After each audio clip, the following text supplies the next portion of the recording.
Hello, मी राजन सावरीकर आणि तुम्ही बघत आहात फिजिक्स कट्टा. CETच्या संदर्भामध्ये अत्यंत महत्त्वाचा असलेला हा लेसन आता आपण त्याच पद्धतीने बघणार आहोत. Fast revision. So atoms, molecule, nuclei आणि इलेक्ट्रॉन्स आणि फोटॉन्स याविषयीची पूर्ण इन्फॉर्मेशन त्याच्यामध्ये आहे. आपल्या 12च्या बुकमध्ये 14वा आणि 15वा लेसन म्हणजे structure of atoms and nuclei आणि ड्युअल नेचर ऑफ लाईटवाला जो 14वा लेसन आहे, अशा दोन्ही लेसन्सना आपण काही सिरीजमध्ये कव्हर करणार आहोत. तर सुरुवात आपण बघूया आता की स्कॅटरिंग ऑफ अल्फा पार्टिकलच्या एक्सपेरिमेंटनी.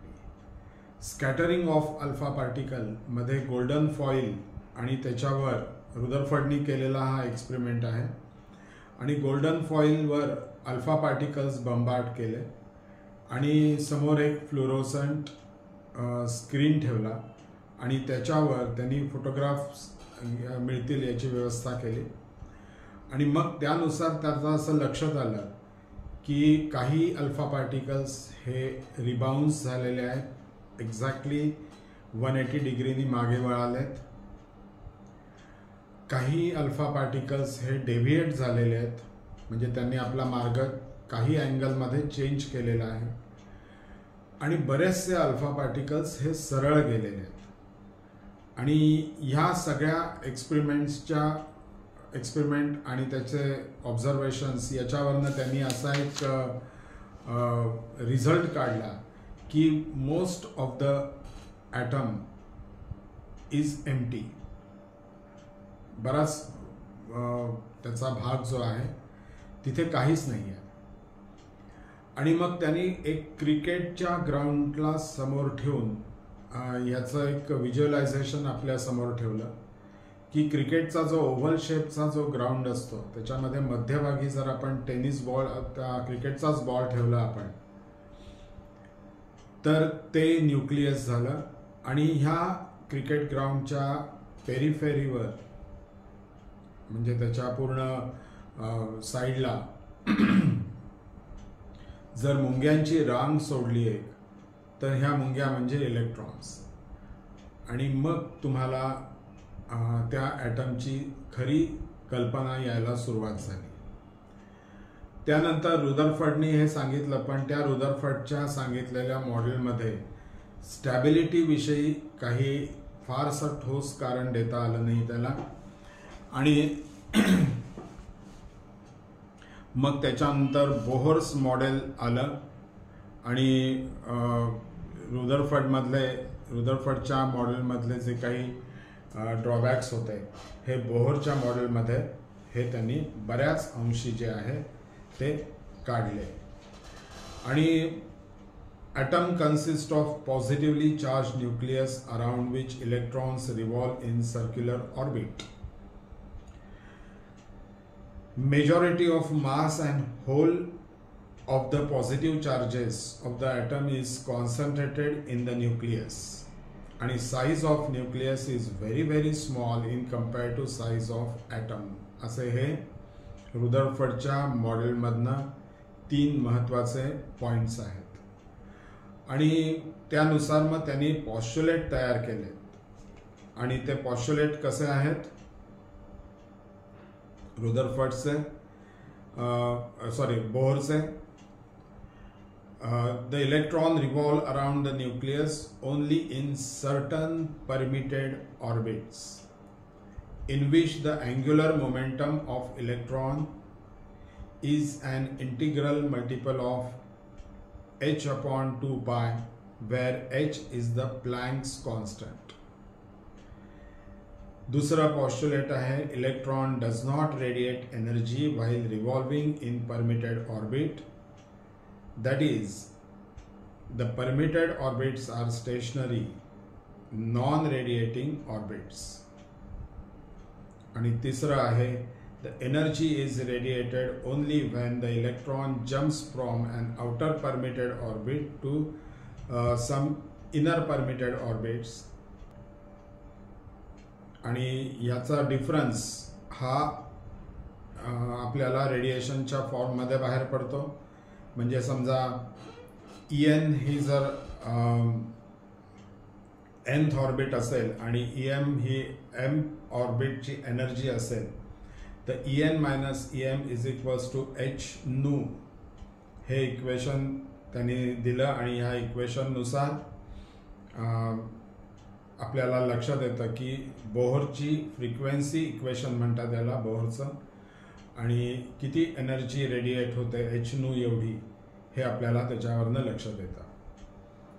त्याच्यानंतर ऑर्बिटल रेडियस याविषयी पण त्यांनी एक फॉर्म्युला डिराईव्ह केला, जो आहे Rn is equals to 4 pi epsilon 0 n square h square upon 4 pi square n e square. त्याच्यानंतर वेलॉसिटीचा पण त्यांनी फॉर्म्युला, तो वेलॉसिटी आहे Vn is equals to 1 upon 4 pi epsilon 0 2 pi e square n into h.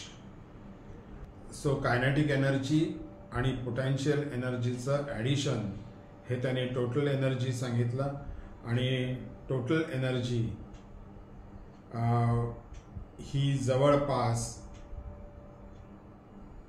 Half minus half 4 pi epsilon 0 1 upon 4 pi epsilon 0 e square upon r अशी ही total energy येते, which is a minus sign आहे.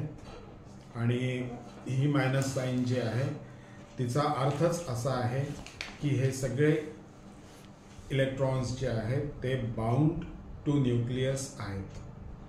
म्हणजे त्यांना जर free करायचं असेल तर तेवढ्याच अमाऊंटची पॉझिटिव्ह एनर्जी आपल्याला त्यांना सप्लाय करावी लागते. त्यानंतर एनर्जी लेवल डायग्राम त्यांनी सांगितला, the diagrammatic description of energy of the electron in different orbits around the nucleus is called energy diagram. म्हणजे काय की एनर्जी, प्रत्येक इलेक्ट्रॉनची एनर्जी कशी असते त्यानुसार एक डायग्राम आपण काढतो आणि त्याला आपण एनर्जी डायग्राम असं म्हणतो. आणि याच्यावरनं त्या ऑर्बिटल म्हणजे एकाच ऑर्बिटमध्ये फिरणाऱ्या इलेक्ट्रॉनची ही एनर्जी असते. आणि त्याची एनर्जी येते आपल्याला 13.6 इलेक्ट्रॉन व्होल्ट एवढी एनर्जी असते. आणि समजा जर आपल्याला फाइंड आउट करायची असेल nth ऑर्बिटमध्ये असणाऱ्या इलेक्ट्रॉनची एनर्जी, तर En is equals to minus 13.6 upon n square एवढ्या इलेक्ट्रॉन व्होल्ट एनर्जी ही त्या nth ऑर्बिटमध्ये असते. म्हणजे त्याला n स्क्वेअर 13.6ला आपण n स्क्वेअरनी जर डिव्हाइड केलं, समजा आपली सेकंड ऑर्बिट असेल तर n स्क्वेअरची n ची व्हॅल्यू येईल 2 आणि n स्क्वेअर म्हणजे 4, म्हणजे 13.6ला आपल्याला 4ने डिव्हाइड करावं लागेल. थर्ड ऑर्बिटची एनर्जी जर काढायची असेल तर आपल्याला त्याला 9ने डिव्हाइड करायला लागेल आणि सो ऑन.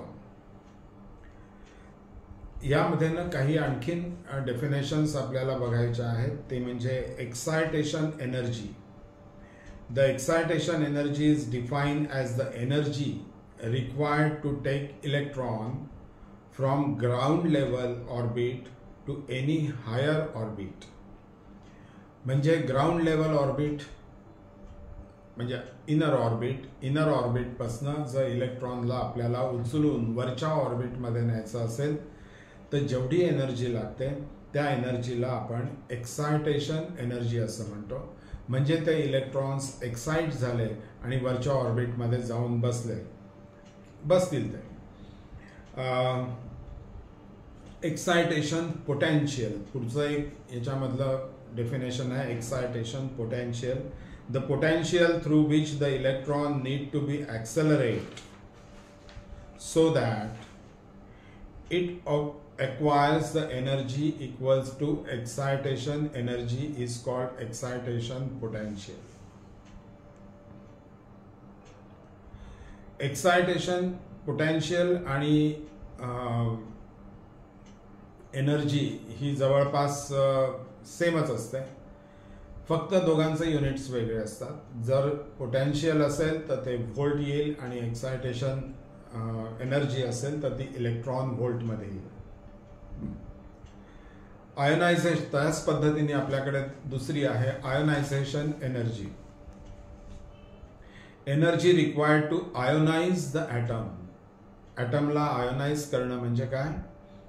सो त्याच्यावर पॉझिटिव्ह किंवा निगेटिव्ह चार्ज आणणं म्हणजे त्याला आयोनाइज करणं. सो जी एनर्जी ॲटमला आयोनाइज करू शकते त्या एनर्जीला आपण आयोनायझेशन एनर्जी म्हणतो. आणि त्याच पद्धतीने आपल्याला आयोनायझेशन पोटेन्शियल पण आहे. सो त्याची डेफिनेशन आहे the potential through which the electron need to accelerate so that it acquires energy equals to ionisation energy is called ionisation potential. आणि याही केसमध्ये आयोनायझेशन पोटेन्शियल आणि एनर्जी ही दोन्ही इक्वल असते, म्हणजे त्याची व्हॅल्यू ही सेम असते, फक्त एकाचं व्होल्ट असतं युनिट आणि एकाचं इलेक्ट्रॉन व्होल्ट असतं. हायड्रोजन स्पेक्ट्रममध्ये जर आपण बघितलं तर आपल्याला spectrum radiation emitted from the hydrogen atom, त्याला हेडिंग दिलेलं आहे असं. आणि हे स्पेक्ट्रम्स जे आहेत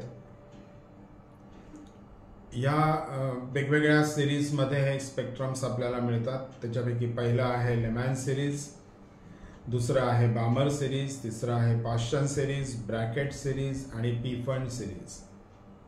सो अशा सिरीजेस आपल्याला हायड्रोजन ॲटमपासून बघायला मिळतात, स्पेक्ट्रम त्याच्यापासून बघायला मिळतं. त्याच्यापैकी लेमन सिरीज जी आहे त्यामध्ये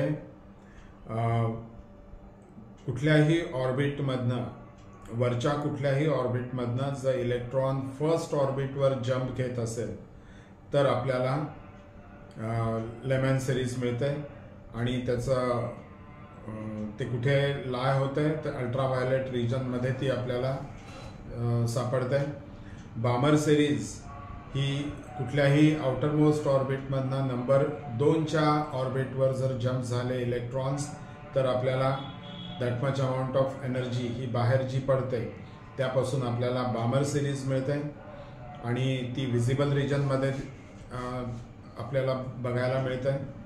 पाश्चन सिरीज जी आहे ती आउटरमोस्ट ऑर्बिटमधनं 3ऱ्या ऑर्बिटमध्ये जंप झाल्यानंतर जी एनर्जी रेडिएट होते त्यापासून आपल्याला पाश्चन सिरीज मिळते आणि ती इन्फ्रारेडमध्ये तुम्हाला दिसून येते.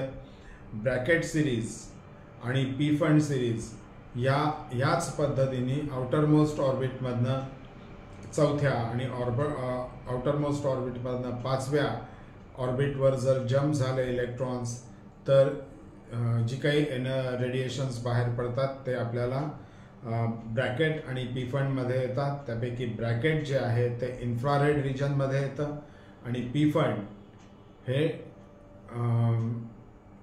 इन्फ्रारेड, दोन्हीही इन्फ्रारेडमध्येच येतात. सो हे या पद्धतीने आपल्याला फाइंड आउट करता येतं आणि त्याचे फॉर्म्युले आहेत, ते फॉर्म्युले तुम्हाला बघणं नीट गरजेचं राहणार आहे. पोटेन्शियल एनर्जी, कायनेटिक एनर्जी आणि टोटल एनर्जी याचे फॉर्म्युले देखील तुम्हाला बघणं गरजेचं आहे.